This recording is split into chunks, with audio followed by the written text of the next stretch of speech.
All right, ladies and germs, this should be a fun one today. We're going to be talking about the state of supports in Overwatch 2. Now, this is not meant to be some kind of flamethrower video, but I'm going to be going through each of the support characters, talking about how what I think about them individually, what I think about the role in general right now, because I think that support is the most poorly designed role in the game, holistically, from, Ana's release. Really, the heroes, every hero past Ana has had something fundamental with their kit that I think is just bad for the game. And so we're going to be talking about the state of supports right now, holistically. Then we're going to go one by one for these characters and talk about what I think should change for each of them. So let's talk supports in general right now.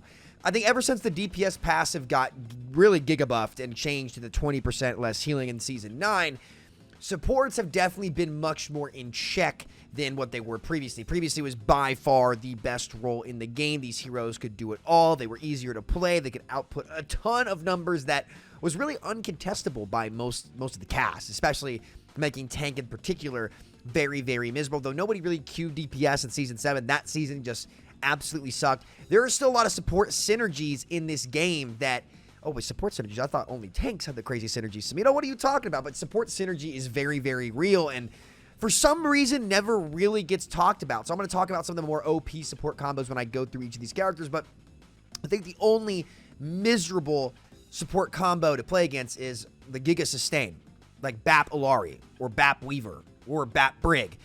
Wow, it's crazy. It's what do those heroes have in common? The Immos or AoE healing that can stack on top of each other, which still to this day is allowed to have happen in this game. So we'll break this down, but I think holistically, I think support's been reined in because of that DPS passive.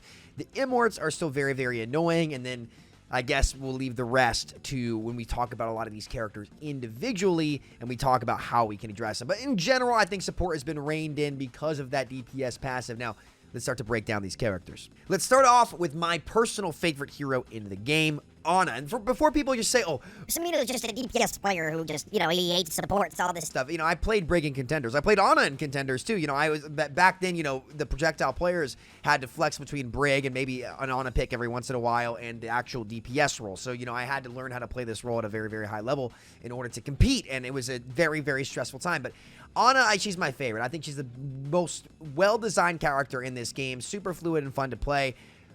I think she's a little underwhelming. She's very difficult to play. I think that her difficulty of play should be what it takes to play Kiriko, but I think Kiriko is just, again, Suzu and Kitsune are simply better abilities than Nano and Nade.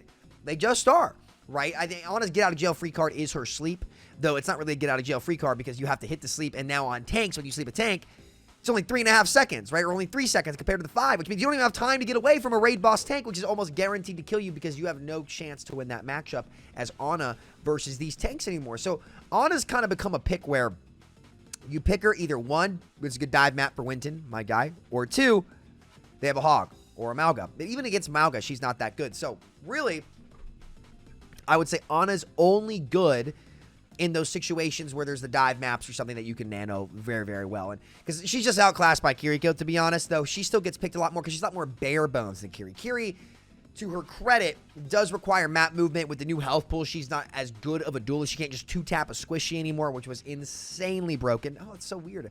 I swear, dude. Everybody, when I first saw Kiriko, I remember the creator call. Everybody was, I was typing everybody. I was like, yo, guys, like, Suzu's broken. This hero is OP. We'll get to Kiri later. That's a story time for later. We're going to stay on Ana right now. But, I think Ana's in a pretty good spot. If anything, I think she should get some buffs to contend because when Ana is good, the game is fun. Though I think Nano is a little bit strong. I still, maybe you could reduce some of the damage reduction on that or something like that and maybe boost her mid-fight a little bit more. I still love Ana. I wish that you could play her in more situations. She's just too diveable, too vulnerable compared to the rest of sports, which all have mobility abilities or MOs or insane sustain on their own. So, Ana, I'm going to give like an 8 out of 10 right now. You can't force her everywhere, but she definitely has situations where she's good, and I love my girl Ana. Any Ana meta is welcome by me. Let's talk about Bap next. I am an immortality field hater. I think Bap is an insanely OP character in general. I think this is one of the most fundamentally flawed characters in the game. I think AoE sustain, I hate AoE abilities. I hate them. This game was so much better when everything that was focused around single target, because when single target decision making is the most prevalent thing in the game, there's always things that you can look to improve on as a player. But this game really started to go downhill in general when they started adding more and more AoE abilities. And this goes for the tank role as well. It's not just really It's really not just support, but support definitely was the biggest aggressor or culprit of the AoE creep, and BAP was another prime example of that. I think his shift is insanely broken. It's just better in this game. Again, the fact that it burst heals targets, especially when they're below 50% HP, I hate that so much. I hate playing against it. I think it's super, super broken. Because again, it's like the BAP doesn't have to actually do anything. He just presses shift, he'll get burst healed up, making him a great duelist in the one-on-one. His damage is crazy, and now when you're going up against the super like OWL BAPs or the super, I think this is a personal problem for me. It's like as a DPS, it's like, damn, dude, this guy's about to own me. I don't care about bigger hitboxes. He's going to have bigger hitboxes too, and he gets burst heals and has his immortality field, which somehow, someway, we are, what, 8 years in Overwatch? 6 years of immortality? No. 4 or 5 years of immortality. We're at 5 years of immortality field being in the game, and somehow, someway, this ability has not been changed. Somehow, someway, the immos have just gotten unscathed. One of the most unfun mechanics to play against in a shooter ever. I cannot think of a less fun mechanic to play into than immortality field. This ability caused so many problems over and over and over again, from double shield to, it probably could have been good in GOATs as well. You know, you saw the Shock start to run BAP instead of Brig, putting Rascal on the BAP because that dude was great. He was a Rascal on BAP, pun intended, of course. Yeah, I hate this ability so much. I think that it's super unhealthy for the game. It's unhealthy for counterplay. It makes the game checkers, not chess, and his whole kit is centered around AoE healing. Though, I will say, I think his right-click heals are probably okay because they don't heal as much to other targets. I think his shift is just way too good, and immortality field should get changed in his ability. But in terms of strength, I'd say BAP's like an 8.5, 9 out of 10. There's a lot of situations you can force him. His window is insanely strong. I think his window probably shouldn't get changed from this point on. I mean, maybe, I don't know. I wouldn't change the window. I'd look at his other parts of his kit. But this hero can output an unbelievable amount of damage, as well as healing, is insanely strong in duels. To be frank, I think he probably wins the matchup in the one-on-one against most of the DPS in the game, because if you look at his actual effective health pool, it's well into like 400s, right? He is a tank. Make no mistake, BAP in a one-on-one is a tank with what his cooldowns actually are. Don't fall for that 250 HP. So I'd like to see some of that looked at. I'd like to see some of the AoE tuned down, but that's just me personally. I think BAP is a very strong character right now. Let's move on to the fan favorite, Brigitte. Brigitte, the hero that single-handedly destroyed the Overwatch League, single-handedly destroyed Overwatch's reputation. The devs really did not know what they cooked up with this character. Multiple times in Overwatch 2, she's had a really, really high win rate throughout every rank. From Bronze to GM, her win rate was higher than Wowga's when he was paid to win. Think about that for a second. I think Brig needs to be completely redone. I've said this for a long time. I played this hero in Contenders. I think to prove it to people, though, first, what they could do to Brig, they need to make Inspire visible. They need to actually show players what Inspire does. Because if you go look at my Brig guide, I say this all the time, nobody actually knows what Brig does. But the second they learn Brig and they realize what she does, it's like, oh, wait a minute, this is really, really OP. If I were the devs, what I'd do is I'd make Inspire visible. I would make it so it can't move around. It's kind of like a biofield that gets procced from your activation, and you can actually see it so that she actually is an anti-dive character. Her health pack changes that she got in Season 3 are insanely overpowered. Super, super strong. I mean, burst healing on packs is crazy. Crazy, crazy, crazy good, especially when you just chain up 3 of them. Whip shot, really good. She just got a buff recently that gives her a free shield bash when she pops Rally, which, by the way, you know, I seem to recall me and Flats getting absolutely cooked for our take on the Group Up podcast, where we said this Brig Rally change is insanely OP. It's going to break the hero, break the game, blah, blah, blah. And everyone's like, all these streamers, they're doomers, they're goats, blah, blah, blah, blah, blah. Oh, you guys are just haters. You exaggerate everything. And then remind me what happened again. Wait a minute. People actually started to use their brain with it slightly, which is ironic for Brigitte, because you really don't have to use your brain on this character. All you have to do is proc, inspire, and run away. That's literally, that's the hero. Proc, inspire, and leave. There you go. You're welcome. Free SR, okay? It's crazy to me that her win rate became the highest win rate in the game. It's crazy to me that even those high win rates, they kept trying to buff Brig. Why? Why are we continuously buffing Brig instead of sitting down and trying to make the hero more accessible to more players like it was meant to be? Right, instead of just buffing this character, like, you know, endlessly, for whatever reason, developers, they won't sit down and actually show the people what the character does. Like, I want players to actually understand what this hero does, because I don't want to look like a crazy old man I'm not old, by the way. I'm in my prime before people start getting in the comments saying some crazy stuff. Okay, listen. I want people to actually learn this character and see what Inspire does. Because then they'll start to see, it's like, wait a minute, okay, this hero does so much compared to a hero like Ana, where, like, I'm just healing everybody. I don't have to make these decisions. Like, I can heal everybody and just get burst healing from my packs. Like, there's so much that you can do at once as Brigitte. And I wish, for once in Overwatch's life, they sat down and tried to really show average players, hey, this is what this hero can do. This isn't even like a, you should nerf Brig or delete Brig or buff Brig or any conversation like that. It's like, look, I think we can all agree that it would be a big quality of life change to actually have some kind of visual indicator for Inspire, just so people who are picking up the character can actually understand it. Because look, it helps my cause. I know how broken this hero is. I've known how broken this hero is since it came out in Overwatch 1. But most players don't, because they don't actually see what they're doing. And I think that that's just bad game design in general. So I think Rally is insanely strong. I give Brig a 9 out of 10 right now in terms of strength. Obviously, like, there's some maps where you can't play her, but on a lot of those maps, especially when Ana's really good, like on the maps that Ana's good, where there's a little bit more spacing, she dominates, and her win rates indicate that too. When Brig is good, she is really damn good, and I wish the developers did a better job of showing that to players. But anyway, I've been rambling. Let's go on to the next most broken character. This hero is so OP. Illari is broken. Another fundamentally flawed character, and here's why. It's not her damage. That's the problem. Her pylon is fucking busted. I don't know who at Blizzard thought that it was a good idea to have a pylon that automatically heals the lowest target for you, can sit on a wall forever. Who thought it was okay to have that pylon have 100% uptime? And then to try to change it, this was so silly. I'm going to flame them for a second. Sorry, guys. Listen, guys. Increasing the amount of downtime from pylon when it breaks doesn't solve the fact that high-ranked players will find the most broken pylon spot in the game, where you literally cannot contest the Illari because she is a better DPS on the angle where she can put her pylon. That doesn't change anything, because those players are still going to exploit those spots. But most players who want to pick up the character have no fucking idea where to put this pylon. So if you actually decrease the pylon's duration for when it stays up, put a cap on it because it auto heals everybody, and make it more forgiving when it breaks, that solves the high-ranked players holding a disgusting, unbreakable angle. I would use my Hanzo Dragon Strike to break a pylon on some of these points, because it's actually unbreakable. I cannot consistently take that duel as a third support on the map permanently. Permanently. What are we doing? Get that out. Get it out. Okay? It's insane. It's just, it's a lot of this stuff. Again, it's passive value making decisions for you, and that's where you see support design post Ana go for every one of these characters. And it's the play for you stuff that really makes the game unfun for the rest of the roles. And a lot of this stuff is not outplayable. Like, I can't outplay a pylon that's unbreakable. I can't outplay Inspire. They're automatically going to get healed no matter what they do. I can't outplay a Brig Pack and block it or eat it with the Diva Matrix. I can't outplay an Immortality Field. I can't outplay a BAP Shift. You can't outplay any of those abilities. But you can outplay Sleep Dart. You can outplay Nade.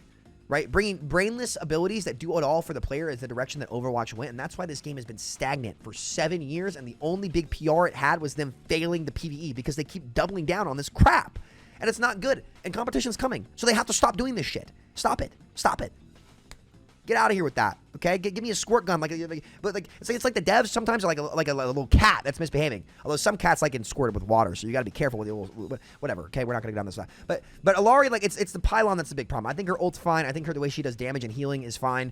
But I wish they would put more power and emphasis onto her actual right-click healing instead of the pylon, because infinite uptime on a pylon that you can't break is fucking stupid. It's really fucking stupid, and it's crazy that they did not learn their lesson from Immortality Field lasting 8 seconds, and instead said this pylon can last forever. I don't know what they're smoking with that, but just stop it.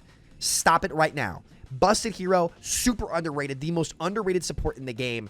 Crazy, crazy OP.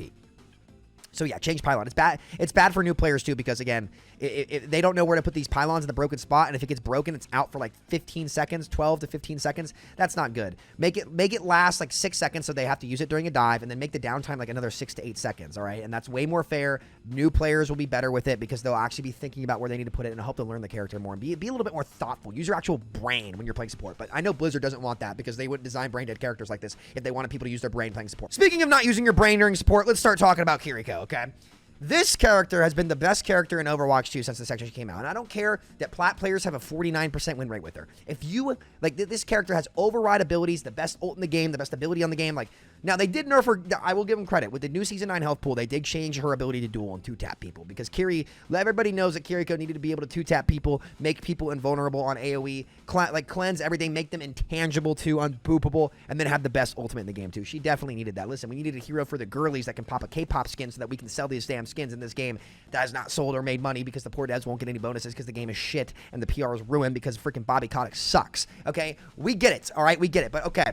Kiri, I still think, like, Suzu's just the strongest ability in the game, and as long as Suzu and Kitsune are both, like, the two strongest abilities / ultimates in the game, she's always going to get picked, and she's always going to be consistently good to play. Her dual potential is definitely not as much with the new health pool changes, because a 3-tap in the head just isn't going to happen.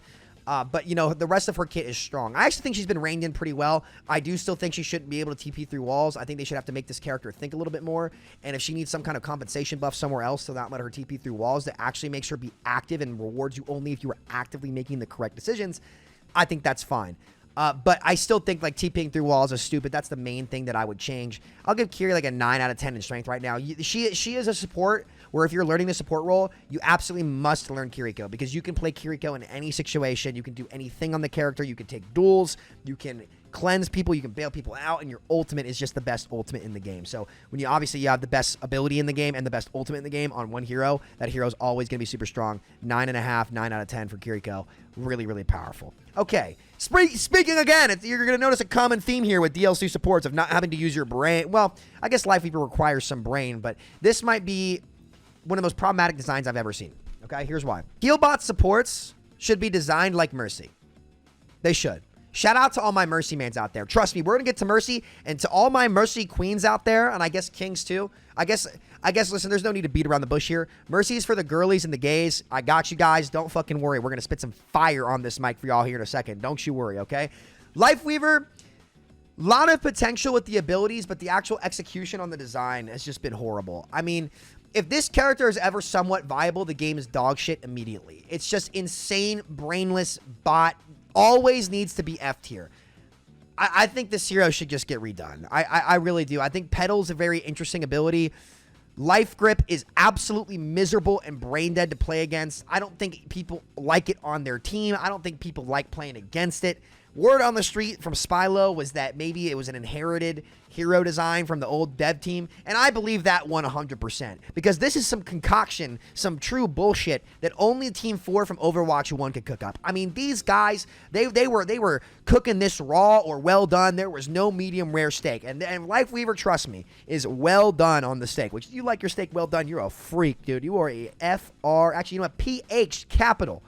Okay, forget the F. All right, PH capital freak.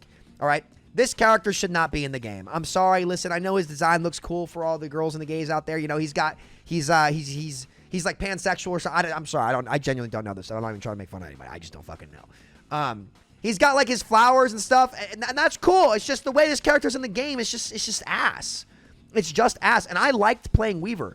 I think there's a ton of cool stuff you can set up, but he's all about denial. And if denial is ever good in the game just sucks. Overwatch is at its most fun when it's about proactivity, right? And I think Weaver kind of competes with Brig for that same spot, but Brig just does more. Brig's a threat in the duels. Brig, like, she can pack people aggressively and have it linger over time. Weaver's like big burst impact, and the tree is still pretty good. Mauga really kind of fucked him over, and people don't talk about this because Mauga just rips him. Because, again, you need offensive supports to deal with Mauga in a way where I guess you do have Lucio Kiri gets play with him, but like sometimes you'll pick Ana Zen into Mauga, right? But if you can just go Mauga against Weaver, you just get to rip through the tree. You aren't a threat to him, so he's just going to be able to bulldoze your team even more. Hot take, I think Weaver would be way better in 6v6 than 5v5. And that's not even a format debate thing. I just think he would be better. But this character needs to stay dumpster tier. I think he's fun to play too, but he's just not it, guys. He's just not it. I'm sorry to all you Life Weaver players out there, because I do think playing Weaver is fun. Like, it is a brain, to give Weaver credit, it is a brain character, but like, holy crap, I would pop a Delta 8 gummy and sit in the back of the map as Weaver and just like chill. And I got like top 100, top 50 or some shit doing that. It was so brain dead when he was good in Season 7. I was outputting like 15,000 healing per 10. It was ridiculous. Just a genuinely broken character. So I think he needs to get back in the vault. They need to reevaluate what that character is. His auto heal mechanic is stupid. Life grip working across the map is one of the most it probably is the most unfun interaction ever, because at least with Suzu, you see it get thrown. The Kiriko will like TP through a wall, and she does have to commit some things. This Lifeweaver, dude, he'll be having a picnic in Narnia and he'll just grip somebody out from your kill. And it's the most infuriating thing ever to watch some dumbass use every cooldown wrong, and then all of a sudden Lifeweaver's across map. Yoink! And you know that kid's huffing glue or like, yeah, there's no way the Lifeweaver player is sober. There's just no way. I refuse to believe that Lifeweaver player is sober. And he's just sitting there cranking this guy across the map. It's fucking stupid. And that hero genuinely, like, if I could vault 1 or 2 characters, I would choose to vault Lifeweaver before I vaulted Brig.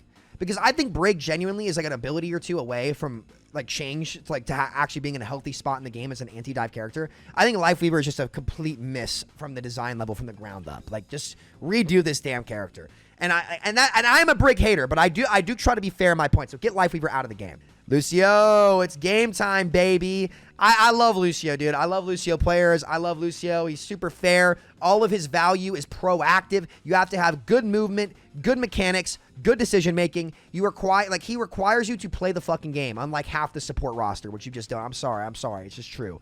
So shout out to all you Lucio players. Whenever Lucio is good, the game is fun.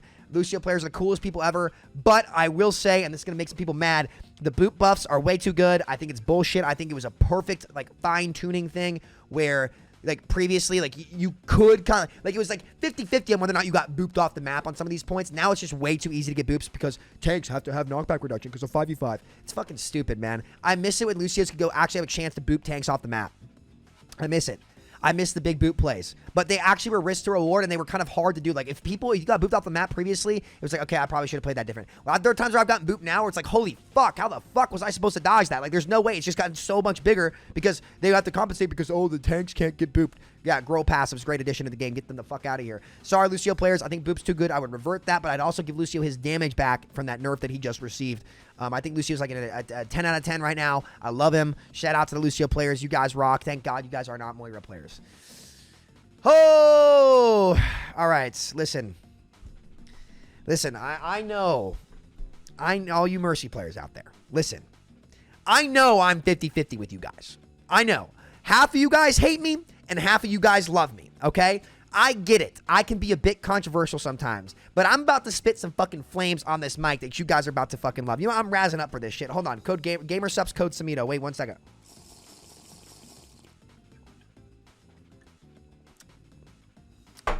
This one's for the gays and the girlies. Listen, Mercy has been done dirty in this game.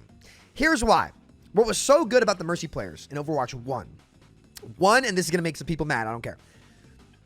The super jump tech actually took skill, right? Like the Mercy players who were high ranked before, they had a couple good things. The GA cooldown was longer. So like they actually, despite what people say, if you're going to be a high ranked Mercy player, you have to have a very good understanding of spatial awareness on the map. You have to understand what's going on the map at all times, and you have to be able to position in a really good spot. If you make mistakes on Mercy, or you used to make mistakes on Mercy, you would die. And that's how it probably should have been, right? Mercy is the one hero in the support role that doesn't require mechanics that actually, like, I think was relatively fair until they did a couple things. In that, like, your positioning really mattered.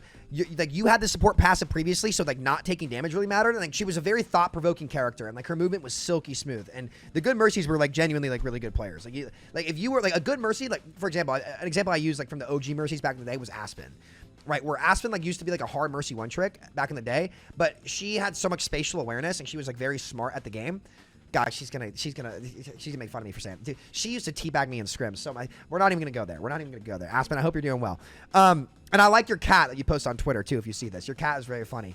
What was I saying? Oh, but Aspen, like she had very good like awareness of the map around her. You know, let her learn Lucio really quickly. Let her learn Bap really quickly. Let her like adapt to other characters, because if you're gonna play Mercy, despite what a lot of haters would say, like you actually had to be a very smart player and not be good at not taking damage. But in Overwatch 2, they've made Mercy brain dead and not viable. Like post season 9, Mercy sucks freaking balls, dude. I don't know how else to say it. Mercy sucks. Here's why Mercy sucks now. Because people got more health, she has to spend more time heal botting, and healing actually got reduced, right? So Mercy spends more time heal botting, less time damage boosting, because the DPS passive, there's less time that you actually have to damage boost targets, and you're stuck healing more. On top of that, she has no offensive potential, unlike Brig, right? Who can anchor a DPS on an angle, right?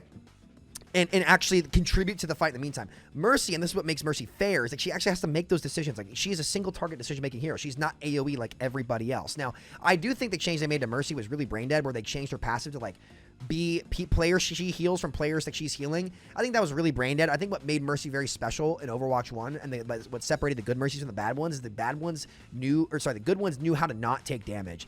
And that like you could respect that. Like, you know, I was an Echo player. I liked playing Pharah too, and I liked playing Hanzo. Like, I would love dueling with good Mercies, especially in Goats meta, because like that's how I was able to get value on a lot of these characters. And like dueling with the good Mercy was really fun. Like, you could tell the ones that were good. Now you can't, because the super jump is just on the control. I don't know. I know some of the average Mercies might get mad about that. But, you know, I feel like that made the good Mercy special, and it really sucks for them to kind of have that be taken away from them. And look, I know I'm kind of a villain to the Mercy players, but I feel like I'm pretty fair with my conversation, my points, and I feel like they've done nothing in this game but make Mercy more brain dead, more easy, and diminish her value, because you don't see any Mercies in high-level play anymore. And that really sucks. So I do feel for you girlies out there. You know, it kind of fucking sucks. Because you could tell a good Mercy when you saw one, and they were pretty fun to play with too, because they let me dominate on Echo. It's just she's really lost what made her special in this game post-Season 9, and they should definitely do something to change that post-DPS passive, because I think, hot take, I thought Ana was going to get hit the hardest from the DPS passive coming in the game. Mercy undoubtedly got hit harder than Lifeweaver, because Lifeweaver still has life grip, right? Mercy doesn't have anything. Mercy has absolutely nothing. So I'm not saying to buff Mercy before people freak TF out and Samito said to buff Mercy. That's not what I'm saying. But I do think they should do something, because the reality is, with what she's had happen in this game to her and where the game's gone, role passives, which blame the role passive Mercy players. I hate role passives. I don't think they should be in the game. I think if a hero needs a passive, it should be for that hero. But I do feel for you all, because they did Mercy dirty. Mercy got done dirty. And then, you know what's so funny? I'm so sorry. I'm going to make fun of y'all for a second here. The first time they give Mercy a mythic skin, which I'm not going to comment on. I'm not going to comment on the Mercy mythic skin. I'm not. I know you motherfuckers bought that shit I know like 4 Mercy players who bought that shit on the first day, okay? But the one time you all get a Mercy mythic skin, the hero is actually unplayable, dude. She is unplayable at high-level play. You are just losing if you play Mercy. It is so damn funny. I'm sorry, y'all. I'm sorry. It just had to be said. And really, like, the one flyer character that you could do with, like, Pharah can't stay in the sky, so you're kind of fucked, and she doesn't need the Mercy pocket. So, sorry, Mercies. I think Mercy's actually probably the most fair support in the game. That doesn't require mechanics. She's got no AoE abilities. I think Rez is super powerful. The only thing that I hate is the new passive they gave her. I think that's brain dead and unfair, but if that's what has to happen in 5v5, I guess I'll deal with it, but whatever. Whatever. Sorry, Mercy players. Y'all got done dirty. Let's move on to the glue eater herself, Moira. I think this hero has a place in the game, but I think she's been overtuned for a while. I think she gives a lot of value like she shouldn't. She's super easy to pick up, and I think she's just a little too forgiving. Like, I think a big drop-off to Moira, I think letting her fade in Coalescence is really stupid. She's super, super easy anyway. That ult builds really fast. The one drop-off to it was the fact that you couldn't fade in Coal, and like there was actual like thought and decision-making. Her AoE healing has always like broken the game. Like, it's really easy for Moira to get overtuned quickly. And I know people will sit there and say that Moira has no utility. Listen, if anybody tells you that Moira has no utility as the most survivable support in the game, ask them to forward you their drug dealer's contact information, because whatever they are huffing on, I need some too. Because it's crazy to me that anybody would sit here and say that Moira has no utility when she has that much survivability, AoE healing, the fastest building support ult in the game. Moira is really, really good. And again, like, she did get tuned back down after she was overtuned in Season 9.